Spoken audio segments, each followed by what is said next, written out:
Yeah. World Report Channel. This program has been brought to you by 家族で巡るを応援する世界最速の三味線奏者山口浩二の提供でお送りします。Okay, so Mr. Achaya-san, Hi. Can you tell me what kind of business your company does first? So, SABAY SABAY. is essentially an digital media company. Okay. We started off in 2007, so this year is our 15th year. Okay. 15th anniversary. We started off as primarily an online gaming company. Oh, So, okay. so we licensed PC games from China, and we published them locally. And this was at a time before digital economy had started. So we were kind of pioneers in the online gaming business. Part of our strength was that we developed a payment system that allowed gamers to transfer their credits. Ah, okay. Before there was a digital landscape in terms of money and payment collection. So we do MMORPGs, which is role-playing games, a title called JX2, and then we do a FPS, which is a first-person shooter similar to, say, Counter-Strike, which is very famous, Yes. called AK2. Okay. So we started off like that in 2007. We had our commercial launch in 2008. And I was working with Ogilvy, advertising agency, and SABAY was my client. So we helped launch them from day one. Oh. And then 3 years later, I got tired of advertising and joined SABAY as the chief commercial officer, with the objective of building a media business. So we started off as a very small news blog with about 7 people. We have now grown into the #1 news website in Cambodia, with over 2 million visitors coming to our website every month. And apart from that, we have investments in the cinema business. So we are partners with major Cineplex in Cambodia. We built one of the first cinemas in Cambodia in 2011, and then we merged with major group from Thailand. So we have major Cineplex, and we also have SABAY MVP, which is a joint venture with MVP Indonesia, which is a distribution business, and also with M Pictures Thailand, which is also a film distribution business. Okay. So all entertainment based. As you see, we have gaming, we have content, and then we have movies. We also create platform for digital books called e-novel, so authors can publish themselves online. Okay. We have a video streaming service, which we then aggregate the content that we have on the cinemas and also local production to deliver them as a streaming service. We like to think it's like Netflix. It's very far from Netflix, but deliver local content in a language they understand or with subtitles to an audience on their mobile devices. Okay. This is called Soyo. So that is the core of our business. Oh, okay. Yeah. Apart from that, we have investments in a quick commerce e-commerce platform called eCam Shopping, in an animation studio called Ocha, and various other small initiatives that we believe are important for advancing digital content in Cambodia. Yeah. Oh, I see. Yeah. So that's our company.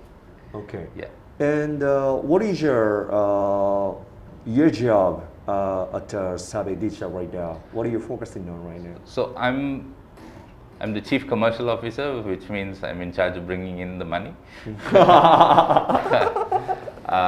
But I also take care of the total brand. So SABAY is what we consider one of the few homegrown Cambodian super brands, which is like in terms of a national presence, because we are online. We build this brand from scratch. Also the marketing partnerships and general sales and revenue. Yeah, that's my job. Okay, sounds like 15 years ago, start launch their like gaming companies. As I know, very new at that time. Not a lot of competitors, I guess, at that time. Yeah, so when we launched, we were the first. And then along the way, there were a few other companies that tried to jump on the same train. But because of our very strong kind of brand, as well as with our payment network, they found it hard to break into the market. So there was a point where gamers were playing our competitors' game and trying to load our points onto the competitors' game, because they assumed that game was from SABAY, that if any game came to Cambodia, it was a SABAY game. So we had strong competition from a few Chinese players, a few Korean players, a big company out of Vietnam, but they all withdrew from the market. Yeah. Oh, yeah. I see. What's the reason why the foreign company couldn't really launch service in here? So I think it's a combination of few factors. One is SABAY is a Cambodian company. Our founders are all Cambodian. So understanding the local market is super important. Developing those partnerships with your game cafes, internet cafes is important. We also invested heavily in infrastructure, in being able to deliver the content to the end user. So this removes a lot of friction that would normally occur if you were a third party without an infrastructure layer to deliver your content in high costs in delivery. So part of our initiative, as you'll see downstairs, we have a whole data center also that allows us to peer with all the internet service providers, giving a local loop for the content. So instead of paying huge amount of money for bandwidth for international traffic, we localized it so that the delivery is cheaper but also faster to the player. Yeah. As you know, you have to really well research the local, and also you have to be really understandable how the local people really think, and also maybe there's a business matters too.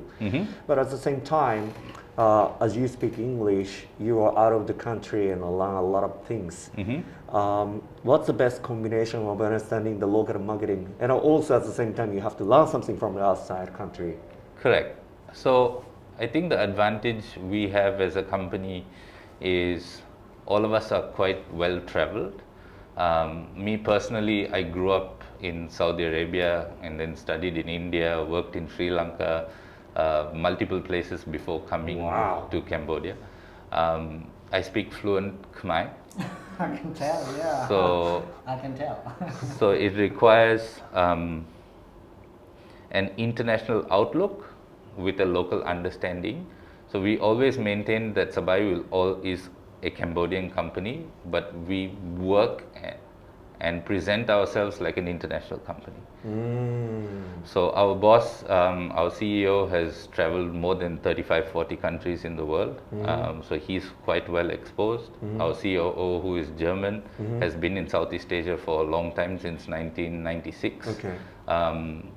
I came in 2008 and also very quickly learned the language because I was in an advertising role. So if you are going to market to local people, you should do it in a language they understand. Of course. Right? And I think that's the flip of why a lot of Japanese companies never leave Japan, is because what works in Japan, if they follow the same model, it doesn't work.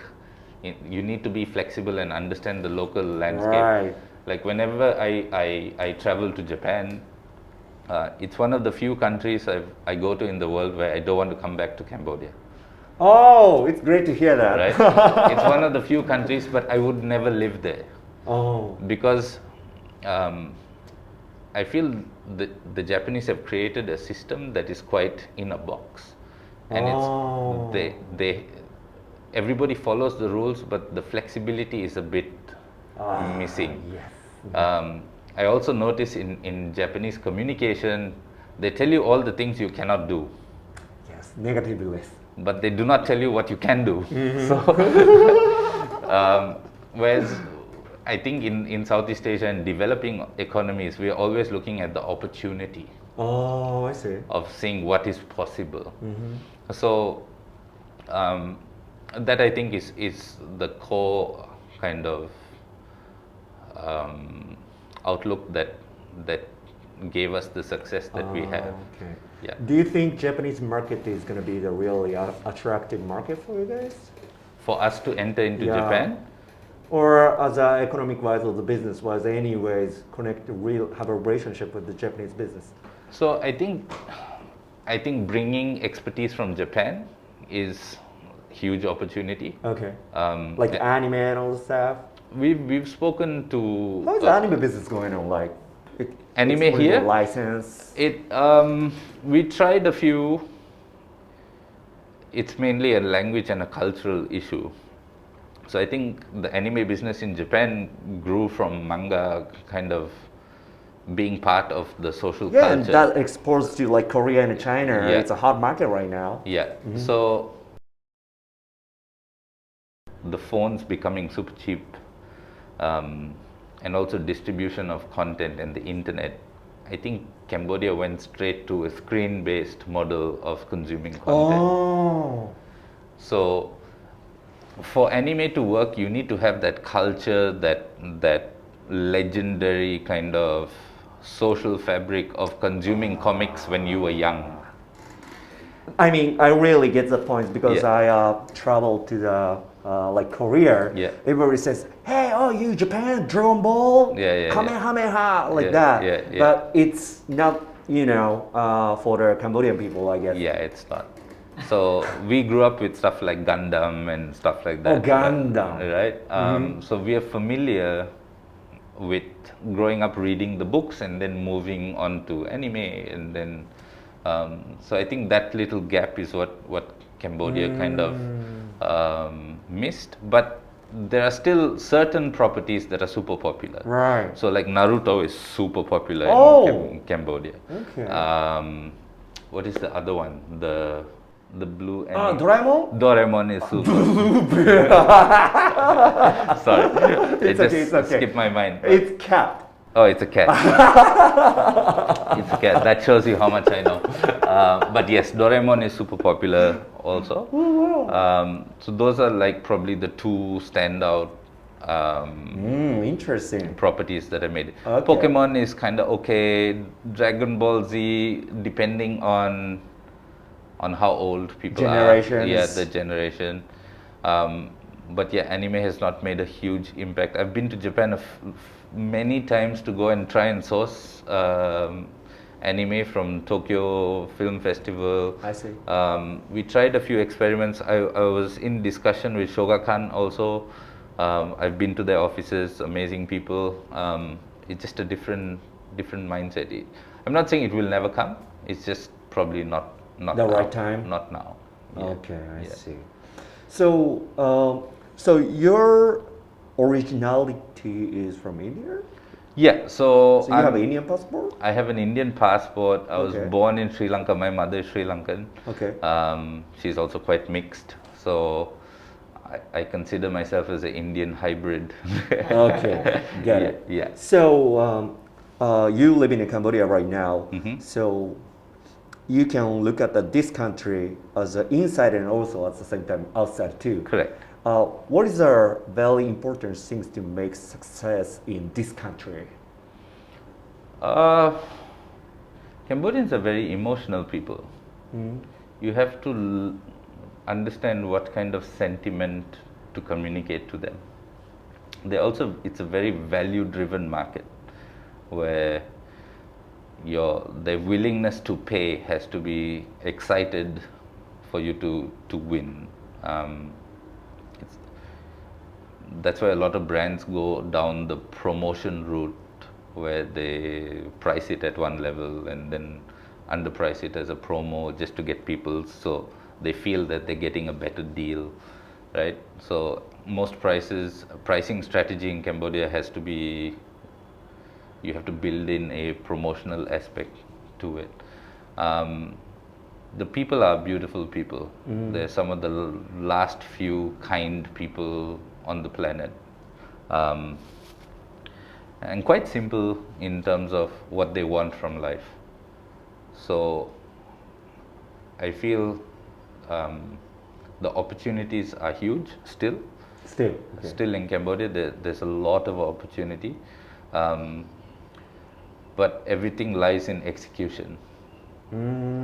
So you can have the best dreams of what you want to do, connect to your audience, have a good product, but you still have to be able to execute in a way that fits the local landscape. Which is why I feel a lot of companies coming in with big dreams are unable to get the results that they desire, because at the execution phase is where a lot of the obstacles start coming up. Yeah. So the Cambodian people, especially with staff, they need to feel trusted, they need to feel protected by their management, they need to feel like they are waking up to do something good, and that way you can win in this market. If it's a top-down, do as I say, don't question approach, then you'll see businesses like that not going too far. Yeah. Okay. Yeah. And you're in this market for more than 15 years. At the same time, this country, economic-wise, is keep growing up and growing up. Some people say, compared to the bottom, maybe way faster than Vietnam, how it grows. Do you see? How do you see the economic differences? How it's been growing up this country's market in this 15 years? Is that like going really fast or gradually, or? I think the growth is, it's rapid in comparison to other nations in the region. Okay. I think having some form of political stability is a huge factor, where there is a stable government that has been in power for a long time. So most businesses operate within a framework that has been established over time. Right. And outside of that, it's quite attractive for foreign investment also. Because especially Chinese market comes in here with a big money. Yeah, I think it goes through phases. So when I came to Cambodia, there was a huge Korean influx, and then there was a Japanese set of investments that happened. Now China is here. Yeah, so I don't think that you can pinpoint to say there is a specific country that has accelerated. I think you focus more on the environment is conducive, where external investment, you can have a 100% owned kind of business here, which makes it more attractive. Also, from a geographical perspective, it's in the heart of Southeast Asia. So Singapore is 2 hours away, Malaysia is 2 hours away, Bangkok is 1 hour away, Vietnam is 45 minutes away. So Cambodia is a great sandbox to kind of, if you were going to start as in the region, you would introduce your product maybe as a test market in Cambodia, because it's fairly easier than the other markets. Do a proof of concept and then apply it to other regions. Okay, the location is really good too, actually. It's location, like I said, you've got stability, you've got access to the whole of Southeast Asia. This is like a gateway market that you can come in. The people are lovely, right? The regulations are not as stringent as other nations in the region. So it's a great place to be. I mean, this is home. Yeah. I see a lot of casinos out here. It's kind of a big surprise that I didn't know. A lot of casinos, even some of the casinos. I actually went to Nagawal yesterday. I've never seen such a big casino like that, even in Vietnam. What's the really hot market right now here, and what's the big economy out here? For casinos, I think. Not only, maybe casino is as a tourism, but what's the big market right now for business? Real estate is moving at a huge pace. Okay. And like any developing economy, that's how development happens, Right. right? It's initially through the real estate sector, but I think because of COVID, tourism used to be the biggest Really? industry But with it Angkor stopped Wat. from Yeah. 3 years ago. Yeah, but because of COVID, that sees Right. a little bit of a contraction. But I think now that Cambodia is one of the first countries in the region to open up the borders, Right. as long as you had a vaccination certificate. So tourism is slowly crawling back again for in the region for the price that you would pay. Say you're a traveler and you've been stuck at home for 3 years and you've got a little bit of savings and you want to have a good time, Right. you will have the most bang for your buck if you come to Cambodia. A little money goes a long way because Right. you know things are quite reasonable. It's probably why you came to Cambodia too. It's not only that, But yeah, so tourism is a huge driver for the economy. Real estate is another one, and now we're getting into more kind of tech-based services. A lot of ride hailing, ride sharing, online economy is growing. A lot of e-commerce is slowly picking up. People are getting used to ordering stuff at home because they were stuck at home. So you see that certain events in your life kind of, I feel COVID was an accelerator for a lot of things. Those businesses that were almost at the end of their days have gone. And those businesses that were starting and needed a little push, COVID gave them that push. So yeah, the opportunities are endless in Cambodia. But the details are in executing and understanding the market. Yeah. Okay. What's gonna be the key fact to make their business going well in the Cambodian market next 5 or 10 years? I won't focus on business, but I think in general, for Cambodia to move, I mean, the future of Cambodia lies in education. So I feel with more graduates, more people going through formal education, having multilingual skills, having exposure to more concepts, getting them a little more upward mobility in terms of travel, where they go and experience Thailand, Vietnam. Kids are traveling a lot more these days because you have AirAsia, you have road Right, as you said, location is very good. Yeah. So I think the key to Cambodia's progress, whether it's business or from a socio-economic perspective, the foundation is going to be in education. The more people who go through formal education coming into the market and have more exposure will then have a very skilled workforce. I think from an English-speaking perspective, Cambodia is the best in the region. It's better than Thailand, better than Vietnam, better than Myanmar. I'm not including Malaysia and Singapore, but in Indochina, I feel Cambodia is already there.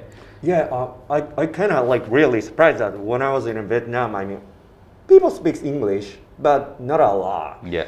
And I came to Cambodia, I actually got lost to find a hotel. So I asked the neighbor, hey, where's my hotel kind of stuff. And people were really nice, try to help me out. Okay, what's your phone number? Okay, so I'll try to call the owner or blah, blah, blah, blah. And everybody speaks English. Yeah. That was the biggest surprise when I got here. Yeah, that's the key. It's education. So if the Japanese people want to come and set up a school, you're more welcome. A university. There are a couple of institutions here already. I think Kombi is here already as a school. But yeah, education gives an exposure to a thinking framework that allows you to have critical thinking and then make judgments based on the information you have. So it's a bit less emotion and more fact. So I think once we move to that stage, Cambodia will take off. Okay, Yeah, great. And at the last, my question is: a lot of people say actually Japanese market and also the power of the country is kind of decreasing right now. And what's your perspective about Japan? What do you think about Japan? So, I think Japan's suffering from a graying population. Oh yes. Where there are not many young people kind of getting into the workforce, and there's a contraction of the economy from that perspective. Yes. I think another huge roadblock for Japan taking over the world has been language, where most Japanese cannot communicate outside of Japan. Yeah. So it's hard for them to do international business because it's just hard to be understood. Do you know the percentage of how many people actually have a passport? In Japan? Yeah. No, I'm not sure. Less than 20. Less than 20%? So I think those were the main barriers. Japan has had technology like NFC and all of the stuff that we are saying is cutting edge now. They've had it 20 years ago. The whole Suica system was running on NFC a long time ago. So the communication, language, I feel is one. Two is the lack of young people, so they need to move out of Japan. And three is the Japanese decision-making process is very long. Simply slow. It's very long. So Takes time. when you are in a dynamic market where you need to have decisions and be able to pivot quite fast, this is a foreign concept to most Japanese people. I used to service Japanese clients back in the day. Mitsubishi was one of my clients, and they had spreadsheets for their timeline, which is like 400 columns, right? And you discuss every single detail, which is good. I mean, we are good at making rules, I guess. Yeah, and which is why Japan is where it is today. But there needs to be an element of flexibility if you're entering a new market. If you expect it to be like Japan and have all the systems and processes and details that you are used to, then most businesses will not move very fast. Yeah. And timing is a huge part of business. So you can have the best idea, but if it's not in the right time, then it's just an idea. Yeah. So my perspective on how Japanese have to approach this market is have a good communicator, be flexible, and send your best people to do it. There are some success stories here also from Japanese investments, but it's just I think culturally they're not used to that level of flexibility. We need a good communicator with the outside country, I guess. I mean, all the technologies becomes really convenient, and that's technology goes beyond the overseas. But if there anything becomes online, but still like the analog communication is really important.